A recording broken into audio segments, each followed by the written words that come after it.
Болса дағы қаталдықтың, қаскеліктің бейнесі қасқыр болып ойланамын кей досы. Қақпан қауып сирағымды шорт кесіп, жүрсем егер тағдырыммен кектесіп, ұлыр едім ұзақ аспанға жалғыз ғане жауыз аймен беттесіп. Жек көрсем де айға қарап айтар едім сырымды, қолық менің түсірді деп құнымды, ұрлық жасап көрген жоқ ем, тек қане ата жолын жалғастырдым бұрынғы. Адал болдым өз ісіме болаттай, қасқыр арын қастерледім, атыма кір жолатпай. Қатал адам қақпан құрды, құллық қылды қуаламай, оғатпай. Ой хой шіркін, өз жолшын күйіп кеткен бір пенде барма екен мен секілді молақтай. Айтсаңшы ай, сен бәріне куәсің ғой, куәсің, мен өлемін, ал сен қайта туасың. Қатал адам қақпан құра берсегер, менің бейбақ ұрпақтарым туатын, қайда ғана жұмсамақ қасқырлығын қуатын.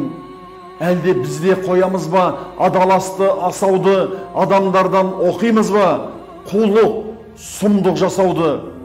Жоқ, жоқ! Жоқ, енді менің қарыс азу тістерім, қор болады-ау қан құрт жайлап түптерін. Қор болады-ау қасқырлығым, қайратым, қайда сыйып жүрер екен айбатым.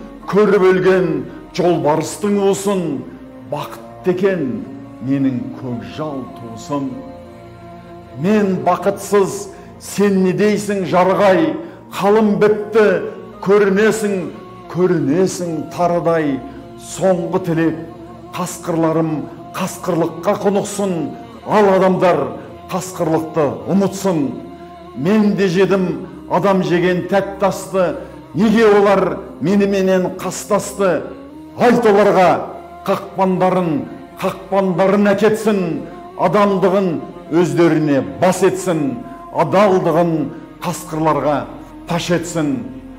Мен қасқырмын, қақпан кескен сирағын, қасқыр болып қасқырлықты сыйладым, қасқыр болып ұлып тұрып адамға осы жырды, осы сырды сыйладым.